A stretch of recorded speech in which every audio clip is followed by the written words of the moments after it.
Hechos 27. Hechos 27, la semana pasada estuvimos viendo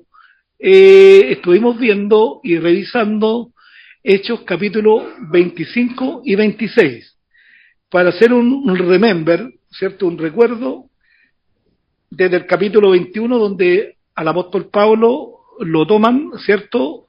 Le levantan algunas acusaciones falsas, interviene un soldado, ¿cierto?, de rango, y lo rescata de un grupo de religiosos y manifestantes que estaban golpeando a Pablo, y que si no lo salva este soldado, lo más probable es que lo hubieran matado.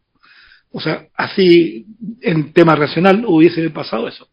Pero Dios, recuerden ustedes que tenía un propósito con Pablo, que está descrito en Hechos capítulo 9, se repite en Hechos 22, ¿cierto? Y 26, donde Dios llama al apóstol y le dice que será testigo de él a los gentiles, a los reyes, personas importantes, ¿cierto?, y a los judíos. Y además le da un datito que a nadie le gustaría escuchar, un datito que se lo dijo a Ananías: este me es instrumento escogido y va a padecer por mi nombre. Dios mío.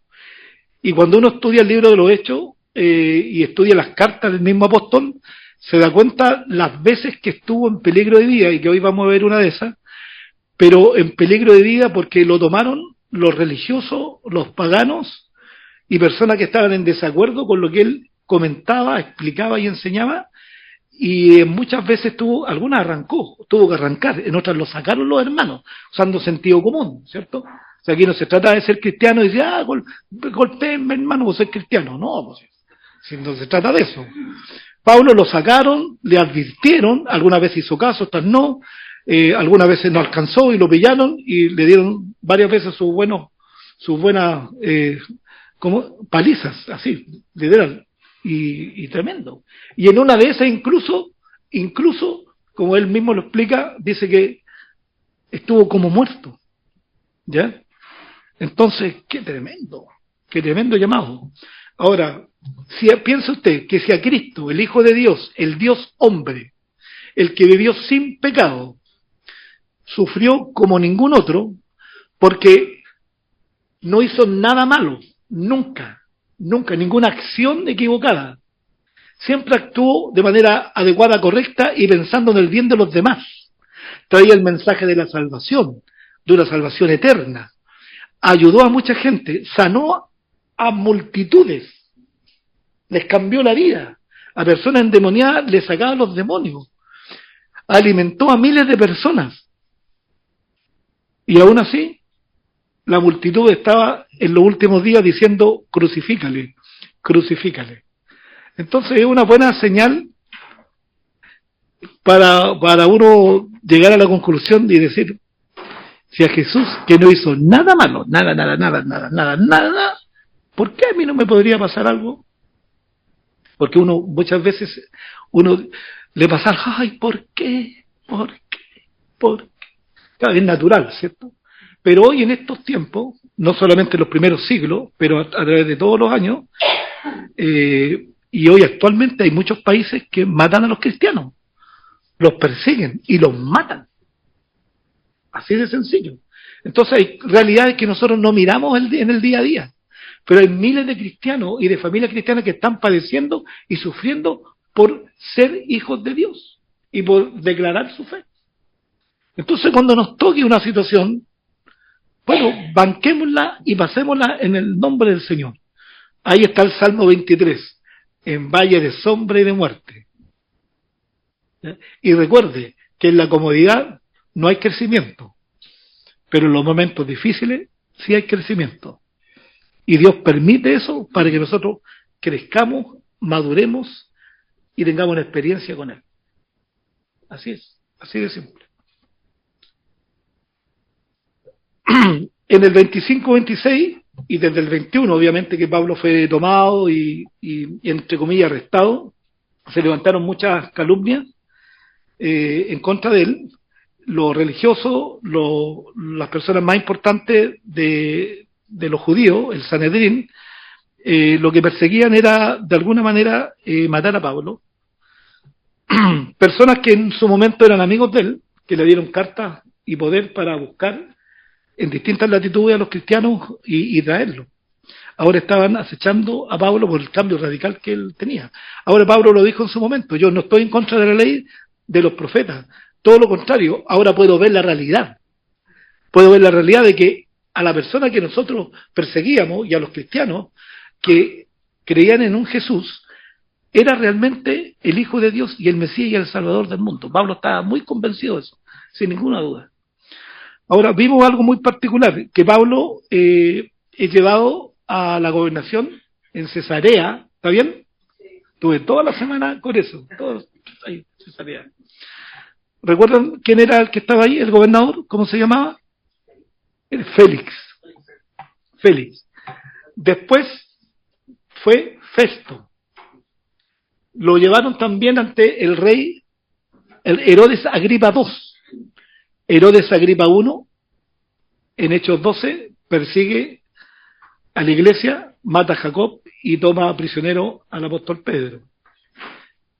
El anterior Herodes, Herodes Antipas, en la vida de Jesús, cuando Jesús estaba en pleno apogeo, por decirlo, en su ministerio, era el que estaba gobernando el rey Herodes Antipas. Y cuando Jesús nació, era Herodes el Grande, el que persiguió y dictó una orden de matar a todos los niños de tal a cual periodo. Qué tremendo, ¿no? Increíble. Ahora, una cosa que podemos aprender de eso, y eso todavía lo estamos leyendo, vamos a ver mucha narrativa, vamos a leer harto y vamos a tomar algunos puntos para compartirlo.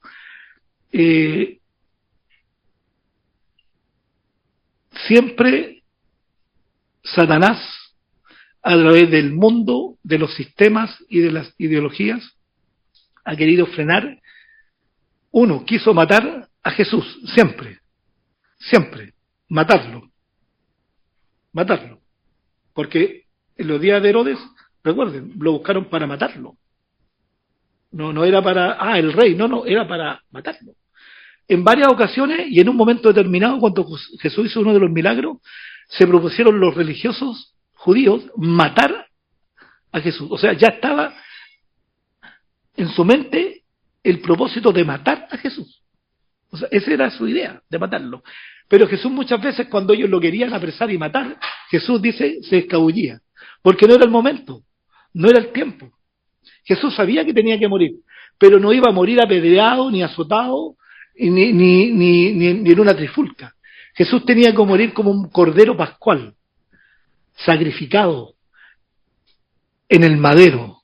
¿Recuerdan ustedes el Antiguo Testamento cuando está la serpiente? Y toda la gente se estaba enfermando con una plaga, una peste o algo. ¿Y qué tenían que hacer para salvarse? ¿Y qué les dijo? ¿Qué dice la palabra? Así como, ¿cierto?, fue levantada, así será levantado el Hijo del Hombre. Por eso que cuando uno estudia la Biblia, desde Génesis hasta Apocalipsis, ve una línea, ve un punto importante que es Cristo, y el tema es la salvación del hombre. Es por eso que uno tiene que leer la Biblia completa para entender todo el plan de Dios, todo. Y ahora, después de lo que revisamos del 25-26, después que lo querían mandar de nuevo a Jerusalén, le preguntaron si quería ser juzgado en Jerusalén, y él le dice, no, yo he apelado a César y a César voy a ir. Y finalmente todos quedaron de acuerdo en que tenía que ir a César. Se está cumpliendo completamente lo del Hechos capítulo 9. Es decir, lo que conversamos, el propósito de Dios se va a cumplir, haga lo que haga usted, haga lo que haga quien sea, se va a cumplir. Así es, así de simple. Ahora, si Dios tiene un propósito en líneas generales con esta iglesia, se va a cumplir estando yo acá o no estando.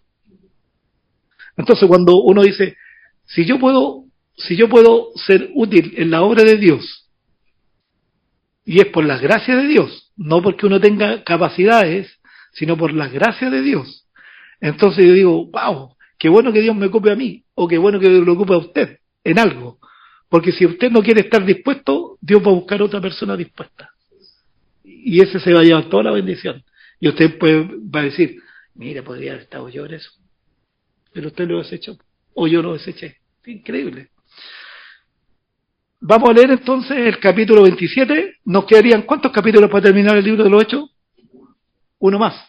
28. Después del 28, que es la próxima semana, vamos a hacer un resumen del libro de los Hechos.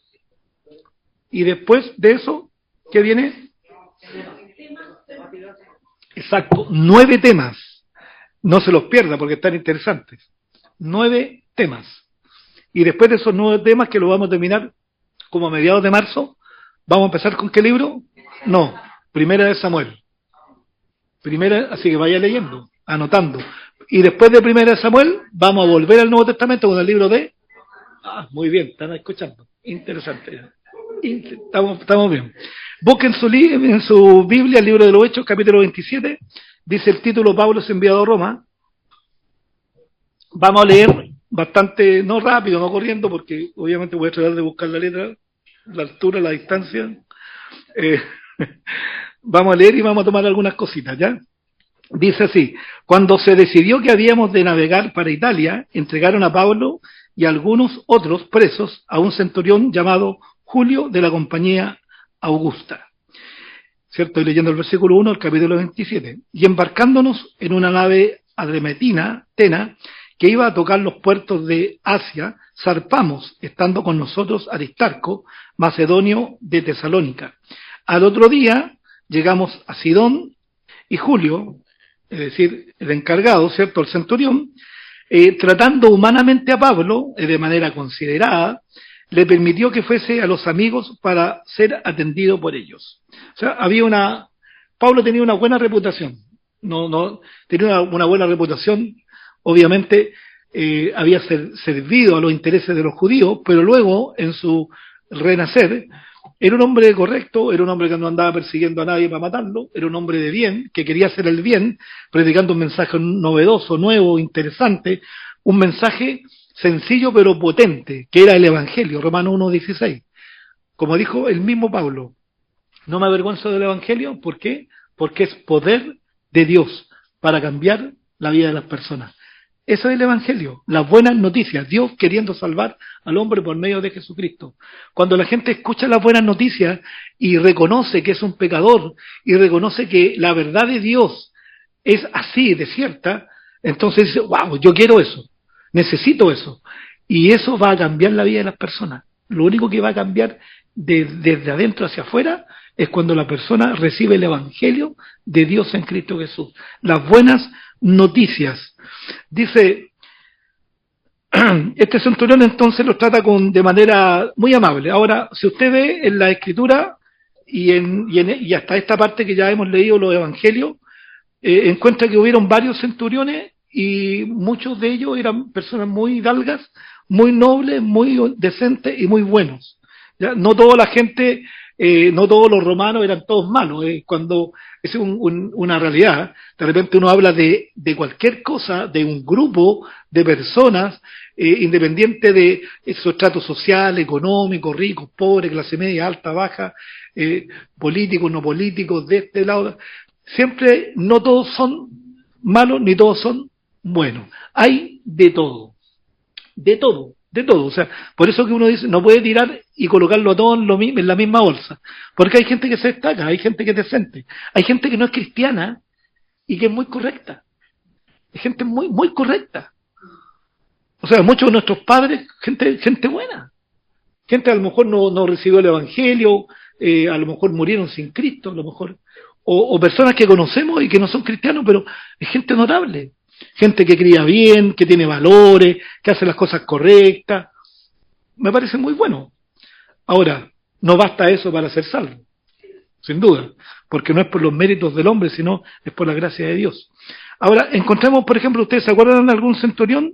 El centurión que vino a Jesús a pedir clemencia por uno de sus siervos. El centurión en la cruz, el que dijo verdaderamente este era el Hijo de Dios. Imagínate el impacto de ese centurión, estando ahí mandatado y viendo cómo crucifican a este hombre, y ve todos los eventos que ocurrieron después, ¿cierto? Porque ocurrieron eventos tremendos, y él dice, este verdaderamente era el Hijo de Dios. Algo pasó en su corazón, que me gustaría conocerlo a él después, ¿cierto? Impactó fuertemente en su vida. Y recuerdan ustedes a Cornelio. Ahora esa parte aquí está mal usada, esa palabra acá, pues. La gente se ríe, Cornelio. Tiene otra... Sí, claro, siempre así, pues, haciendo en Chile, no sé si era en otra parte, pero este era Cornelio. ¿Qué pasó con Cornelio? Recuerden ustedes que Pedro fue a la casa de él y fue donde se derrama el Espíritu Santo a los gentiles. Y Pedro en particular, y luego los demás creyentes, entendieron que las buenas noticias no solamente era para ellos, sino que era para todo el mundo, para todas las personas. Por eso todas las personas han tenido, tienen y tendrán la oportunidad de decidir por Cristo. Sí, decidir por Cristo, decidir por Dios. Tienen su oportunidad. Ahora dice, y haciéndonos a la vela, el versículo 4, desde allí navegamos a Otavento de Chipre, porque los vientos eran contrarios. Recuerden, Pablo está en una nave, está viajando hacia Roma, ¿cierto? Va custodiado, pero con ciertos privilegios, con ciertas libertades. Dice, y haciéndonos a la vela, desde allí navegamos a Otavento de Chipre, porque los vientos eran contrarios. Habiendo atravesado el mar frente a Cilicia y a Panfilia, arribamos a Mira, ciudad de Licia. Y hallando allí el centurión una nave alejandrina que zarpaba para Italia, nos embarcó en ella, es decir, lo colocaron en otra nave, hicieron como una escala, ¿cierto? Una escala en una nave que justamente iba para allá. Ahora imagínense ustedes los tiempos que tomaban, no era lo mismo que los barcos, los cruceros, que tienen cierta velocidad y que van con motores propulsados por energía, ¿cierto? Allá en ese tiempo era a pura vela nomás, y remo, no sé, digo yo, pues. Entonces obviamente las condiciones eran totalmente distintas. Ahora, navegando muchos días despacio y llegando a duras penas frente a Gnido, porque nos impedía el viento, navegamos a Sotavento de Creta frente al Salmón. Yo lo estoy leyendo completo. Está de viaje, Pablo no es primera vez que está viajando, ahora en una calidad distinta, y dice, y costeándola con dificultad llegamos a un lugar que llaman Buenos Puertos, cerca del cual estaba la ciudad de Lacea. Y habiendo pasado mucho tiempo, y siendo ya peligrosa, ojo, empiezan detalles, y ojo con esto. Dice, y habiendo pasado mucho tiempo, y siendo ya peligrosa la navegación, por haber pasado ya el ayuno, Pablo los amonestaba. ¿Qué estaba haciendo Pablo? Estaba viendo que la cosa estaba poniéndose un poquito difícil, los vientos, el tiempo donde estaban viajando era un tiempo complicado, de tormentas, de viento. ¿Y qué les decía Pablo? Les decía diciendo, varones, veo que la navegación va a ser con perjuicio y mucha pérdida, no solo del cargamento y de la nave, sino también de nuestras personas. Fíjense lo que Pablo dice ahora. Él no estaba en un calabozo sin poder hablar con nadie. O sea, él tenía libertad. El centurión lo respetaba y lo respetaban. Y Pablo podía hablar, ¿te das cuenta, no? La libertad que tenía, el respeto que le daban los demás. Y Pablo dice, veo que la navegación va a ser con perjuicio y mucha pérdida, no solo del cargamento de la nave, sino también de nuestras personas. O sea, cuando estás viajando en un barco, de verdad que el océano es tremendo. Uno se mete a la playa y de repente pasa susto en los 10, 15 primeros metros del mar, por una hora te agarró, te dio 800 vueltas y sales mirando para la Luna, para Marte, Plutón, ¿cierto? Y cierto, uno dice, ¿qué pasó? Uno dice acá, imagínate en un mar embravecido, con vientos fuertes, y él ya ve que la cosa está poniéndose complicada, ¿ya? No solamente para él, para todos. Ahora, ¿cuál era la experiencia de Pablo en esto? Era mucha. Pablo, por ejemplo, en 2 Corintios 11:25 nos dice que Pablo ya había naufragado 3 veces. O sea, no era un novato en esto. O sea, él había pasado experiencias no menores, había naufragado. O sea, era un tipo de experiencia y había viajado porque se viajaba de esa forma, si permitía viajar a pie, la cercanía, la distancia en barco. Recuerden que Pablo estuvo 3 viajes haciendo misiones por muchos años, por lo tanto tenía experiencia. Y le dice, presiento que esto va mal, ¿ya? Presiento, no sé por qué, ¿ya? Pero el centurión daba más crédito al piloto y al patrón de la nave que a lo que Pablo decía. Sí, es una cuestión racional, por cierto, es como de lógica.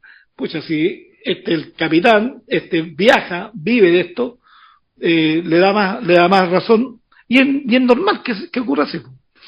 Pero dice, y siendo incómodo el puerto para invernar, la mayoría acordó zarpar también de allí, por si pudiesen arribar a Fenice, puerto de Creta, que mira al nordeste y sudeste, e invernar allí. O sea, en ese tiempo y en ese periodo estaba complicado el viaje. Estaba por los tiempos, estaba complicado. O sea, el viaje fue en el peor momento, digamos, para viajar. Dice, mira, y soplando una brisa del sur, pareciéndoles que ya tenían lo que deseaban, levaron anclas e iban costeando Creta. Pero no mucho después dio contra la nave un viento huracanado. Ya la cosa, un viento huracanado. Eurociclón. Y siendo arrebatada la nave, y no pudiendo poner proa al viento, nos abandonamos a él y nos dejamos llevar. O sea, vino un viento tan fuerte que los dejó sin control, perdieron control y se entregaron. Hasta que sea lo que Dios quiera. ¿Sí o no? Complica la cosa.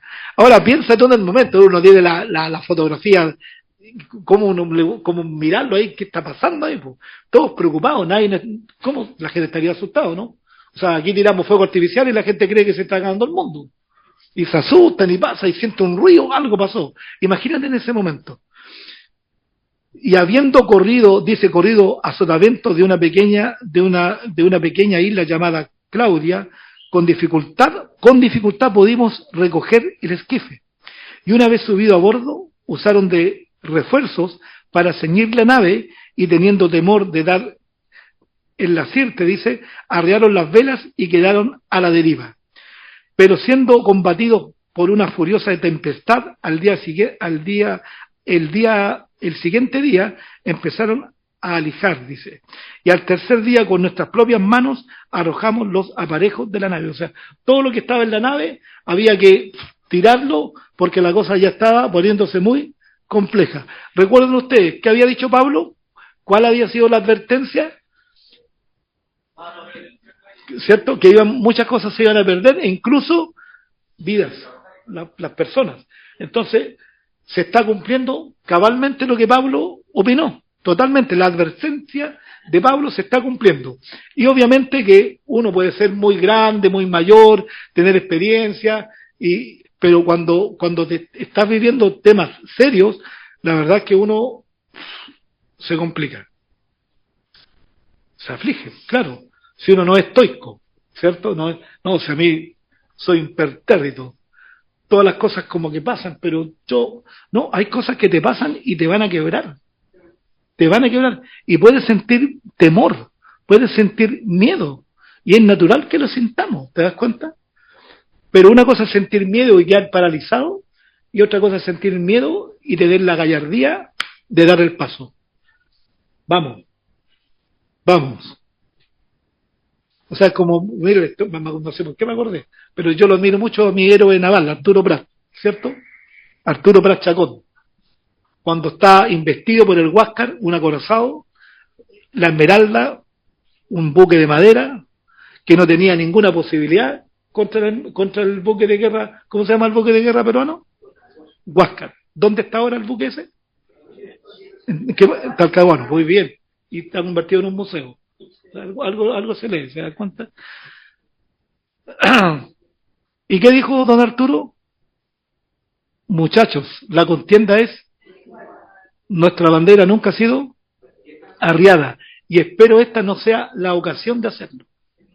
Y si así ocurre, mis oficiales sabrán cumplir con su deber. Qué valentía. De verdad que me gustan esos próceres así, gallardos ahí. Y él fue el primero que se tiró al abordaje.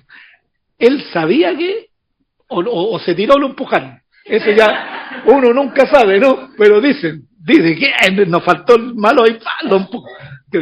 Pero eso es una broma, pero la gallardía el tipo sabiendo lo que le venía, o sea, y se tiró y blandanada de disparo lo liquidaron.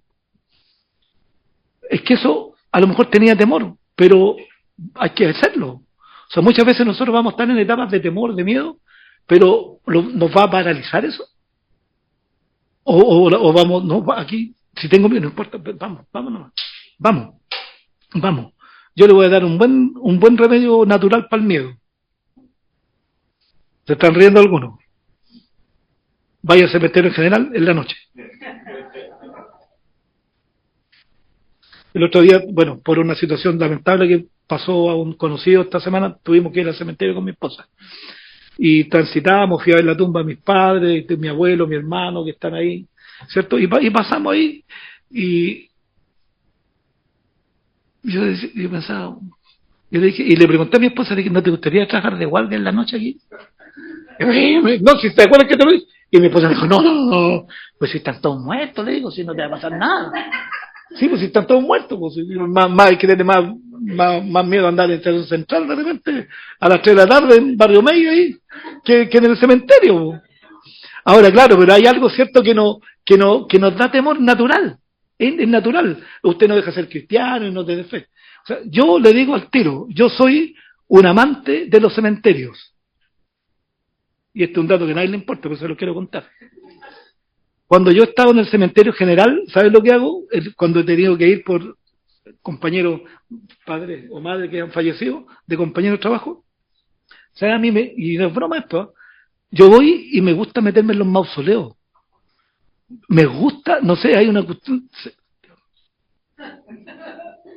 pero no sé por qué me atrae tanto eso, me atrae la historia, me atrae el leer la familia, los descendientes, cuando murió, y ver la arquitectura, me encanta. Bueno, pero pasando eso, sigamos entonces, porque no todos tienen esos gustos extraños, ¿no? Que es raro, ¿no?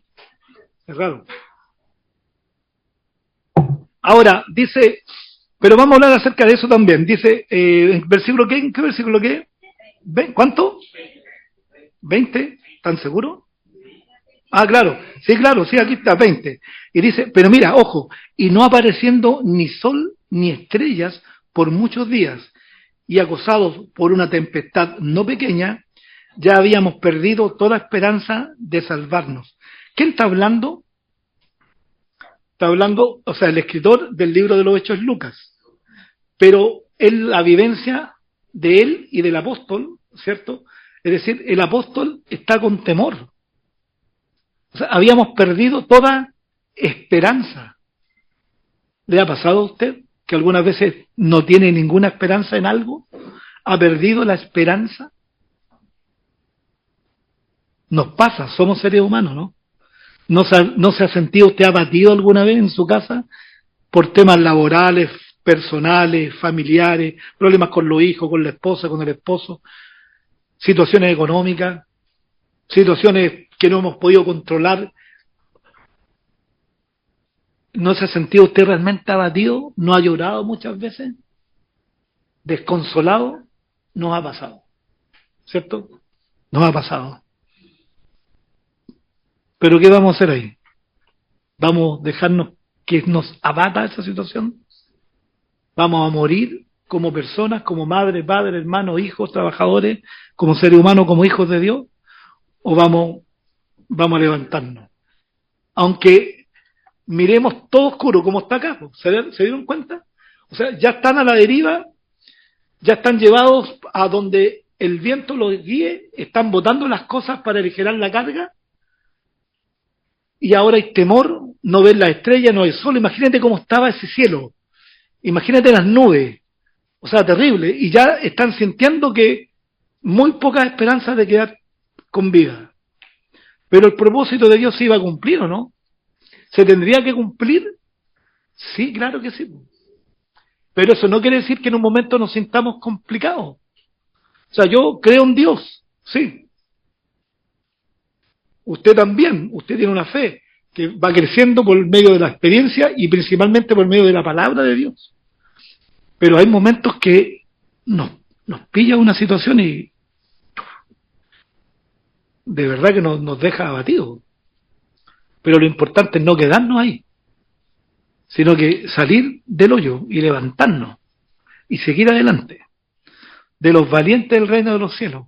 Por eso les dije, en la zona de confort nadie crece. Cuando estamos todos bien, la vida nos sonríe, el mejor sueldo, las mejores vacaciones, el mejor carro, y todos me quieren. Poco crecimiento. Porque, como lo comenté la semana pasada, antes de llegar a la tierra prometida, ¿por dónde tuvieron que pasar? Por el desierto. Por el desierto. Y es bueno que pasemos por el desierto muchas veces. Es muy bueno. Si no ha pasado, créame que le doy certeza de que va a pasar. Así que sea valiente. Sea valiente. Cuando esté pasando el valle de sombra y de muerte. Pero recuerde que el Señor va a estar contigo. No te va a dejar. No te va a dejar. Y cuando pases el valle de sombra y de muerte, tu vida va a ser mejor que antes. Un hombre y una mujer con una experiencia sólida, vas a ver la mano de Dios actuando en tu vida como nunca antes. Tu carácter va a ser fortalecido. Vas a ser un hombre y una mujer más madura. Y una persona que va a ser usada luego para aconsejar a otros que estén pasando la misma situación. Sí, es cierto. Cuando a usted le duele algo, le duele el dedo, se pegó un golpe en el dedo chico del pie. Mira, el dedo chico, porque ¿qué le ocupa el dedo chico uno? Para puro cortarse la uña. ¿Y para qué lo ocupa uno? Ahí está la cuestión, ¿cierto? Pero usted se pega en el dedo chico, ¿le duele o no? Se pegó en el escritorio. ¡Oh! Yo estoy dando un dato súper básico nomás, ¿ya? Pero ¿qué pasaría si usted anda con una enfermedad? Anda con un y le duele este ladito aquí, y siente por aquí, el hígado y acá.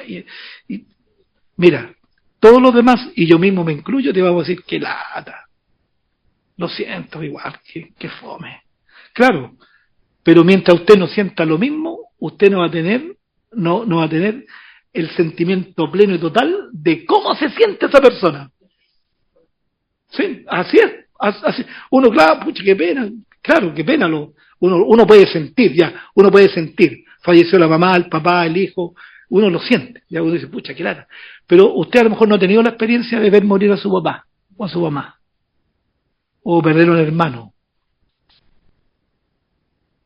O que le pegue su esposa. Ya ese es otro tema. No tiene la experiencia.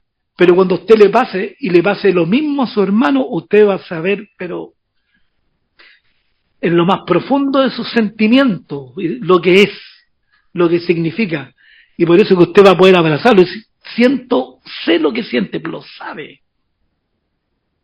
Lo sabe. Por eso que las experiencias duras de la vida nos enseñan muchas cosas. La Biblia dice algo muy cierto, dice que mejor es la casa del luto que la casa de la fiesta. Porque cuando usted está en la casa de la fiesta, lo único que se preocupa es chupar, tomar, drogarse, pasarla bien, reírse, y cree que eso va a ser toda la vida, y la vida hermosa y happy. Y cuando está en la casa del luto, usted piensa, reflexiona, dice, me estoy equivocando en algo. No estoy valorando a mis papás. No estoy valorando a mi hijo, no estoy valorando a mi esposa, a mi esposo, no estoy valorando a la gente que me quiere. Uno cuando en la casa del luto, de verdad que te reflexionan mucho. Lo importante es que podamos abrazarlo y decir, Señor, ayúdame. Así es. Fui a un velorio, a un funeral con mi esposa, con Javier, un compañero de mi hijo, lo conozco a él, al muchacho, se le murió el papá un día antes del año nuevo. O sea, fuimos ese día a enterrarlo o a sepultarlo el 31 de diciembre. ¿Cómo estarían ellos, cree usted? Terrible, ¿no? Entonces, un hombre de 52 años. 52 años. Entonces uno que piensa dice, y uno va jareando muchas veces, no valorando las cosas.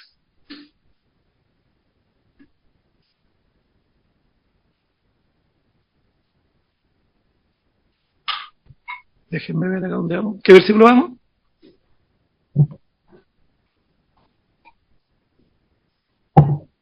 ...21, qué bueno. Déjenme. Claro, bueno, validar a la familia, a la esposa, a los esposos, a los hijos, a los nietos, a los amigos, valóralos también, valora a tus amigos, quiérelos, súper importante, porque en un momento no están, si ese es el tema, en un momento no están y se te murió tu amigo y se fue nomás, pues y no pudiste hacer nada. Entonces mejor desgastarse en querer, amar, pasarla bien con la familia, que estar peleando. De verdad que sí, no vale la pena, no vale la pena. No van a haber sus temas, seguro, pero que ojalá que pasen rápido eso. ¿Ya? 21 me dijeron, por ahí. Entonces dice Pablo, como había ya muchos, mira, que no comíamos, puesto en pie en medio de ellos, dijo, habría sido, y aquí esta parte es divertida, dice, habría sido, por cierto, conveniente, oh varones, haberme oído, y no zarpar de Creta tan solo para recibir este perjuicio y pérdida. Esto es lo típico que uno dice, ¿sí? Te dije, ¿sí o no? Te lo dije. No, pero uno, es imposible no hacerlo, ¿eh? ¿Cierto? Porque claro, uno advierte, dice, ten cuidado con esto, mira acá, mira allá, ojo, aquí, y ya, no, sí, ya, otra vez. Y después, como diría un buen mexicano, la regó, la jodió. Y después llegan ahí llorando a la casa, ¿cierto? Y uno los mira, te lo dije. Es que es inevitable, uno no quiere, no, te lo dije. Así es. Bueno, la advertencia que Dios nos da, no hagas esto, no hagas lo otro, no hagas esto, no esto, no, es por tu bien, es por tu bien. Y aquí Pablo dice, ven, ¿se dieron cuenta? Yo se los advertí, pero ahora os exhorto, ya se los dije, ya, listo, pero ahora os exhorto a tener buen ánimo, pues no habrá ninguna pérdida de vida entre vosotros, sino solamente la nave. Mira cómo cambió lo que antes había dicho. Sé que vamos a perder muchas cosas, pero además van a haber pérdidas de vidas. Pero ahora es distinto. Le dice, pues no habrá ninguna pérdida de vida entre vosotros, sino solamente de la nave. Porque esta noche, ¿qué pasó? Ha estado conmigo el ángel de Dios, de quien soy y a quien sirvo, diciendo, Pablo, no temas, es necesario que comparezcas ante César. El propósito, recuerden, se está cumpliendo. No importa, la tempestad, quedaron a la deriva, bajaron las velas, el viento los llevó, bajaron los esquifes, y todos los aparejos de la nave, todo lo que quieran. Y el temor y el miedo, no comían, el viento oscuro, el viento, no hay sol, no hay estrellas, estamos a la deriva, no sabemos dónde estamos, dónde vamos a llegar. Pero el ángel le trae calma y le dice, tranquilo, nadie va a morir. Y además, recuerda, a lo mejor, tienes que llegar a César. Dios tiene control de todo. Ahora, por eso que usted no les crea a los mentirosos, ¿cierto? Cuando le dicen a usted, venga Dios y sus problemas van a desaparecer. No, es mentira, es falso. Primero de partida, lo más probable es que no lo quieran ni sus amigos después. Porque usted no va a estar dispuesto ni para el carrete, ni para la droga. No, usted ahora va a querer estar con su papá, su mamá. Javier, ¿cierto? Ya. Va a querer estar con su papá, con su mamá, ¿cierto? Javier es mi hijo. Va a querer estar con su papá, con su mamá, claro. Y los amigos, oye, pero este no toma, ¿qué le pasó? Se rayó, se puso fanático. No, es que ahora quiere una vida nueva. Yo siempre le digo a mi hijo, usted trabaje, estudie, ame a Dios. Lo primero, ame a Dios, conozca a Dios. Porque usted puede alcanzar el éxito, pero si no tiene a Dios en su corazón, nada. Ame a Dios, ame a su papá, a su mamá, a su hermana, a su sobrino, a todo, a toda la familia. Ámelos, quiéralos, cuídenlos. Y preocúpese de ser un hombre de bien, esfuércese, estudie, prospere. Y cuando usted alcance todas esas cosas, después se divierte, pero más maduro, más sensato, con equilibrio en la vida. Porque todos aquellos que buscan la diversión en su primera etapa de la vida, terminan después, a los 40, 50, sin nada, de nada, y no le alcanza ni para divertirse.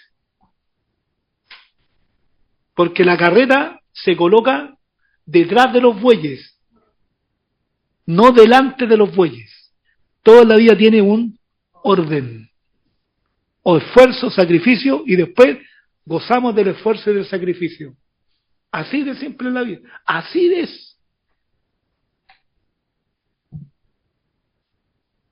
Porque esta noche ha estado conmigo el ángel de Dios, de quien soy y a quien sirvo, diciendo: Pablo, no temas, es necesario que comparezcas ante César, y aquí Dios te ha concedido todos los que navegan contigo. ¡Wow! ¡Qué maravilloso! Imagínate Pablo contento, feliz, porque él no quería que nadie muriera. Ahora, los demás, dice aquí Leo, los demás protegidos por la oración y el llamado del creyente. Qué interesante. Nosotros muchas veces, hay matrimonios que no son cristianos. Hay familias, muchos de nosotros, que no son cristianos. Hijos, hermanos. ¿Cómo Dios los cuida a ellos muchas veces? Porque usted está orando por ellos.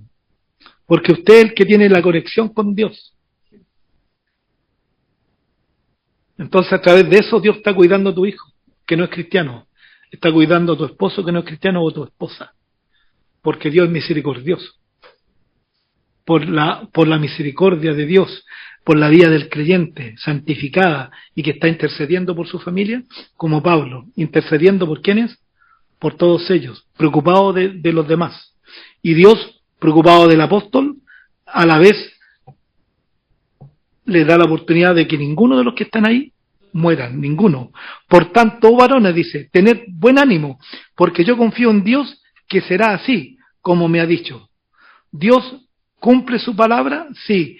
¿Dios cumple sus promesas? Correcto. ¿Él es fiel? Así es. ¿Es leal? Por supuesto. ¿Podemos tener certeza de quién es Él? Absolutamente. Y dice el 26, con todo es necesario que quedemos en alguna isla. Ahora voy a leer varias cosas. Voy a leer algunas cosas, a lo mejor no. Dice...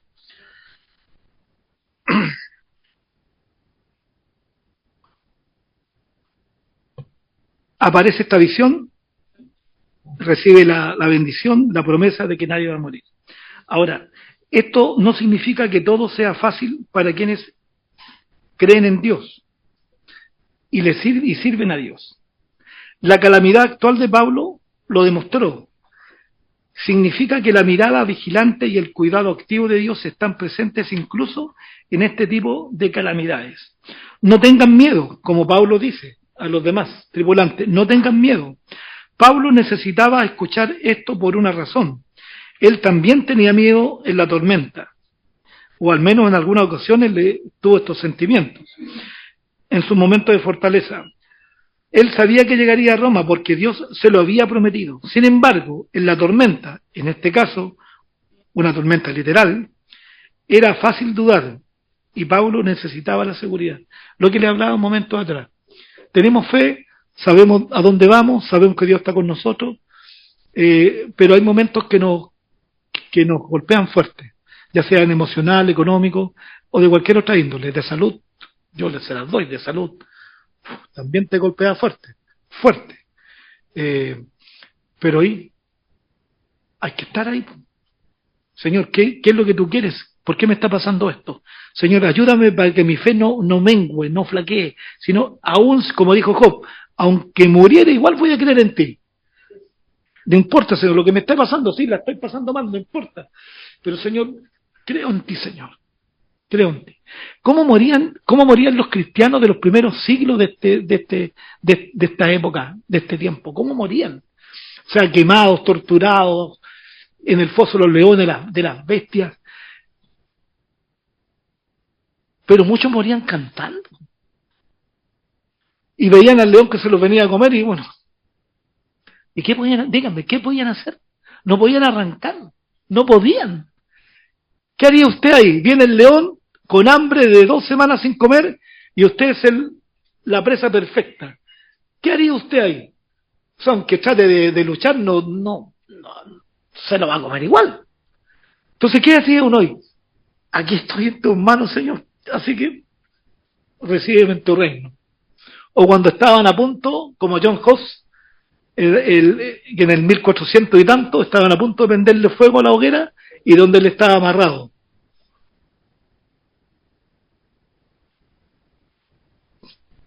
Y ahí quedó, po, se quemó, pero murió en Cristo. Ese es el tema. Por eso, ojo con eso. Te pueden pasar situaciones, te pueden pasar. Pero Cristo no te va a dejar solo. Cristo va a ser como es la palabra, el báculo donde te afirmes.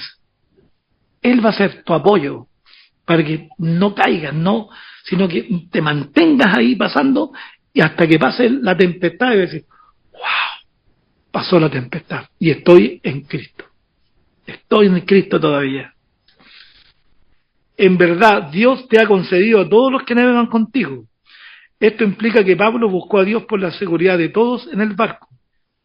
Ya tenía una promesa para su propia seguridad, pero eso no le bastó. Se esforzó en oración por la seguridad y la bendición de quienes lo acompañaban. Por eso es que es importante orar por tu papá, tu mamá, tu hermano, tus primos, que no son cristianos. ¿Sabes qué? Uno de repente pierde la realidad de las cosas. Tenemos familias que no son cristianos. Pero me pregunto, ¿le hemos predicado a Dios, no? ¿Le hemos dicho acerca de lo que viene? De la necesidad de un Salvador? Y después se mueren y dicen, nunca le hablé, ¿te das cuenta, no? O sea, ¿de verdad creemos que las personas que no conocen a Dios y si se mueren se van a ir al infierno? Y si no se murieran, que hay un rapto donde la iglesia va a ser levantada y va a venir un periodo de 7 años de gran tribulación, donde va a ser una tribulación que nunca ha existido, no hay conocimiento al respecto de una tribulación como la que viene, donde los temas cósmicos van a afectar la vida del ser humano en la tierra, pestes, hambre, guerras, la tercera parte en sangre, se van a caer los montes con el gran terremoto. O sea, una cuestión, usted todo lo que vea del dolor de la gente hoy en día no es nada, no es nada. Más encima persecuciones a los creyentes que se hagan creyentes en ese tiempo. Nosotros vamos a estar en el cielo. Pero usted me dirá, sí, Heriberto, sé esa realidad, sé que así va a ser, así va a ocurrir. ¿Y le has comentado eso a tu mamá, a tu papá, a tu hermano, a tu primo? ¿Se lo has comentado? Muchas veces no. O sea, hay una responsabilidad también.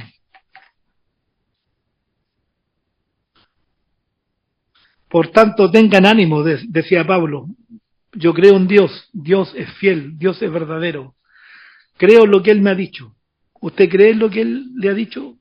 ¿Creo yo en lo que también Dios me ha dicho? Pablo creyó en Dios cuando no había nada más en qué creer. No podía creer en los marineros, no podía tener fe en el barco, no podía tener fe en las velas, el viento, el centurión, el ingenio humano, ni en nada más. Solo le quedaba creer en Dios. Creer en Dios. Claro. Porque muchas veces acudimos a todo, ¿no? Y está bien. Acudimos al currículum, al amigo, acudimos al préstamo, a la tarjeta de crédito, la hacemos pebre la tarjeta, ¿cierto? En la línea de crédito. Y nada nos resulta. Y Dios está esperando ahí. Aquí estoy. Hey, acá. Y nosotros deambulamos buscando primero y no miramos arriba. Porque mira arriba primero y deja que Él te guíe en lo demás. Deja que Él te guíe en lo demás.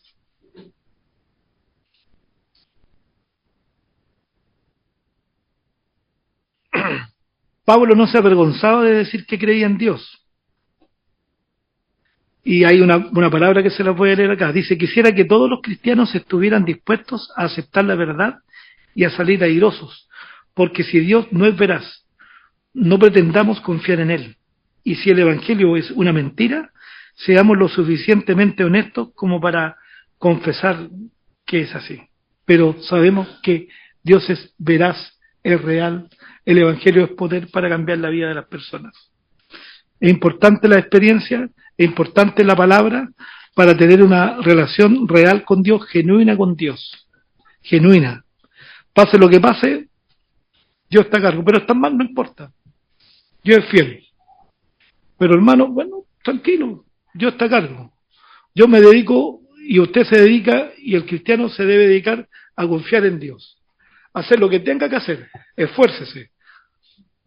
Esfuérzate y sé valiente, ¿cierto? Así le dijo Dios a Josué, esfuérzate. No es que no haga nada, no, esfuérzese, pero confiando en Dios. Tire la red como Pedro, pero confiando en las palabras de Jesús. Jesús le dijo, tira la red.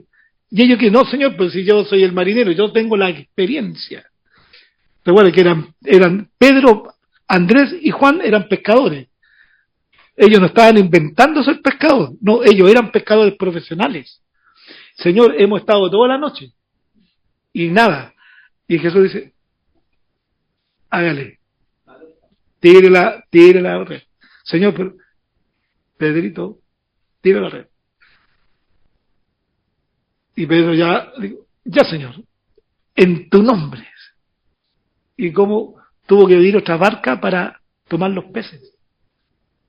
Hay que creerle a Cristo, de verdad. Usted busque pega, tire el currículo, pero en el nombre de Jesús. Y si no sale, gloria a Dios, Señor, así será. Está bien, Señor. Dios abrirá otra puerta. Pero confiando en Dios. No que se quede usted amarrado, que lo amarren en la cama y Dios va a proveer un trabajo.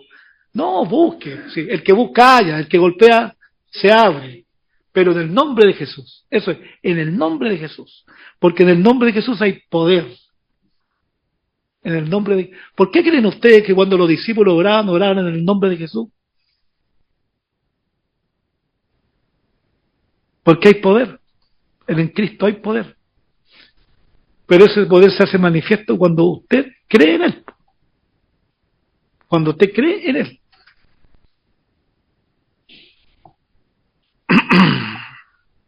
Dice que iban a encallar en una isla determinada, no sabían dónde iban a llegar. Significa que Dios no le contó a Pablo todo lo que iba a suceder.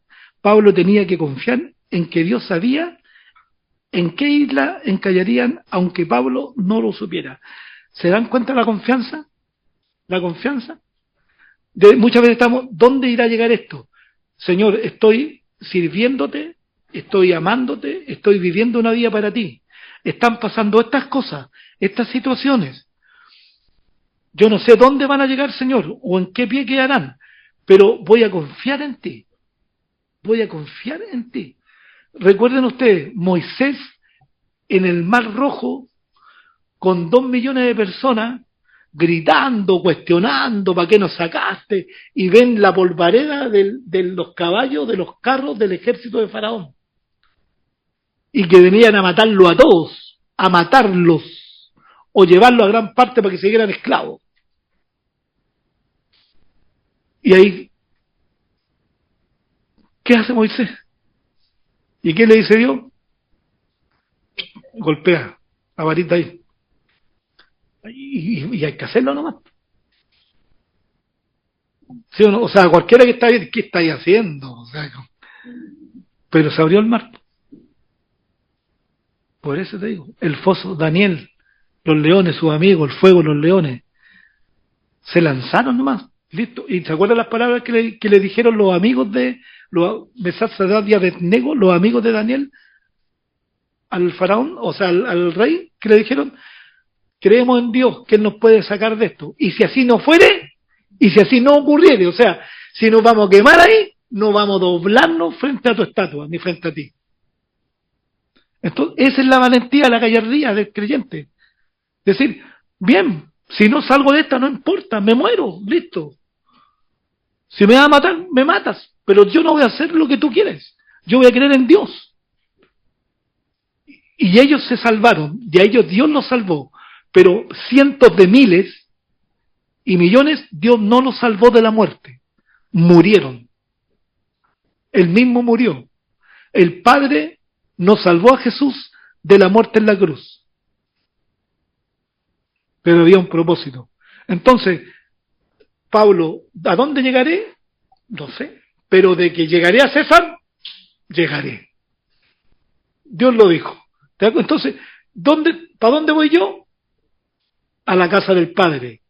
¿Cómo? No tengo idea. Pero yo voy a la casa del Padre, como sea. Si me muero hoy día, me muero mañana, me atropellan, me cae ácido en la cabeza, qué sé yo, no sé. Me asaltan, me cae un camión de estos de cemento encima. No tengo idea. Pero, bueno, me morí nomás, po. Me voy con Cristo. Es el tema principal, es el tema principal. Terminando, dice, venida la 14ª noche. Mira, ¿qué es lo que es 14ª?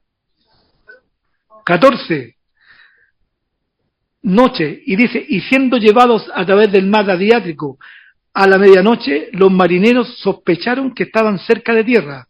Y echando la sonda hallaron 20 brazas, y pasando un poco más adelante volvieron a echar la sonda. Hallaron 15 brazas, y temiendo dar en escollos, echaron 4 anclas por la proa, y ansiaban que se hiciese de día. O sea, estaban ahí jugándosela. Dice, entonces los marineros procuraron huir de la nave, y echando el esquife al mar, aparentaban como que querían largar las anclas de proa. Pero Pablo dijo al centurión y a los soldados, si estos no permanecen en la nave, vosotros no podéis salvaros. Mira el apóstol, ¿te das cuenta? La advertencia que dio al principio, y después, se los dije, recordándole, los exhorta, tranquilo, Dios ha prometido que ninguno va a morir, y ahora, de nuevo una advertencia, le dice, y al centurión, ojo, que si estos se arrancan, ninguno va a poder ser salvos.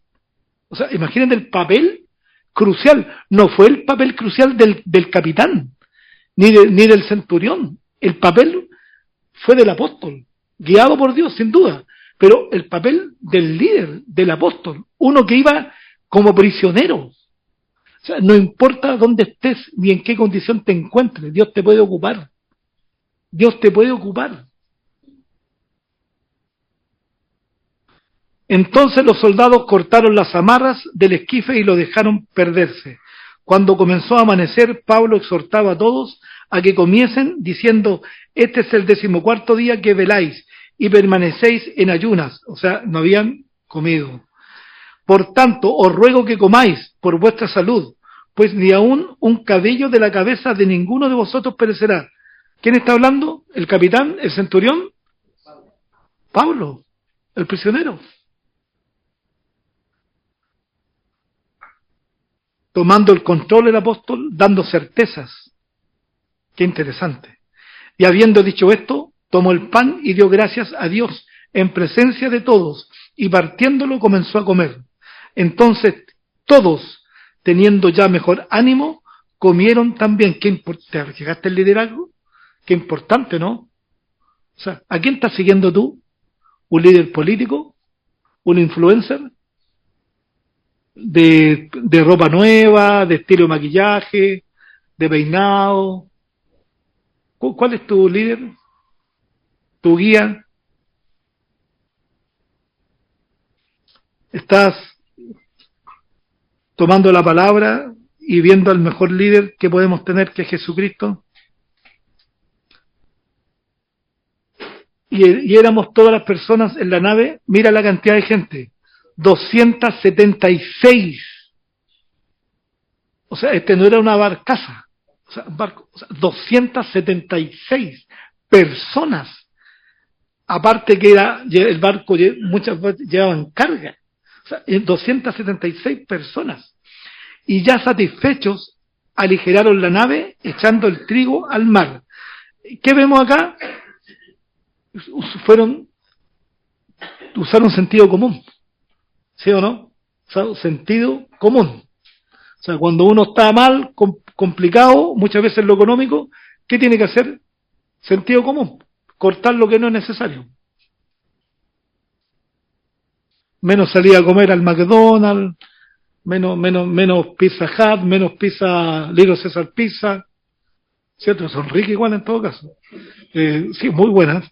Menos salía al mall, porque salía al mall, te vaya a comer al mall con 3, 4 personas, 50.000 pesos al tiro, al tiro así, de una, así. Y más el 10% que hay que darle, que no es obligación, pero uno ahí se los da igual, te sube la cuenta. Y el gasto de la benzina. Entonces, ¿qué es lo que hay que hacer? Sentido común. Aplica sentido común en tu vida. Un sentido común no, es que es normal hacerlo, ¿te das cuenta? No tienes que esperar una luz, que no. Estamos en cortemos. Esto no, esto sí, esto no, esto sí, esto sí, esto no, esto no. Pues menos visita, menos acá, y ya te arregla un poco. Sentido común. Inteligencia. Sabiduría que Dios nos da. Y dice, ¿hasta qué versículo tienen ahí el capítulo? 39. 39, ¿estamos o lo leí? ¿Me toca? Ya, perfecto. Mira, dice que el versículo 38, aligeraron la nave, ya que ni un cabello de la cabeza, ni ninguno de ustedes caerá. Pablo tenía una palabra de fe y confianza del Señor para la tripulación y los pasajeros atemorizados. Pero esta palabra solo benefició a quienes le creyeron. Claro, o sea, cuando está la palabra, están las promesas, ¿para quién son? Para los que la creen. Como dice la San Juan 3:16, porque de tal manera amó Dios al mundo que ha dado su Hijo unigénito para todo aquel que en Él crea, no se pierda, mas tenga vida eterna. El regalo de la salvación, ¿para quién es? Para los que creen. Para los que creen. Dios tiene muchísimas promesas de consuelo y cuidado para nosotros en tiempos de desesperación, pero solo nos benefician si creemos en esas promesas. Así de simple. Y terminamos con los últimos versículos, leemos. El naufragio dice, cuando se hizo de día no reconocían la tierra, pero veían una ensenada que tenía playa, en la cual acordaron varar, si pudiese la nave. Cortando pues las anclas, las dejaron en el mar, largando también las amarras del timón, e izada al viento la vela de proa, enfilaron hacia la playa.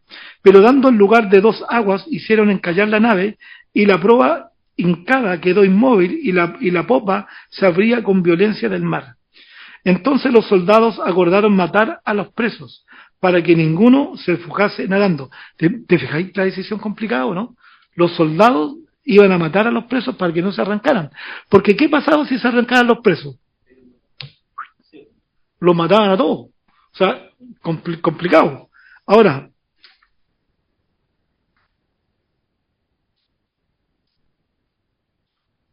pero el centurión queriendo salvar a Pablo, de nuevo, ¿te fijaste? El centurión queriendo salvar a Pablo les impidió este intento y mandó que los que pudiesen nadar se echasen los primeros y saliesen a la tierra.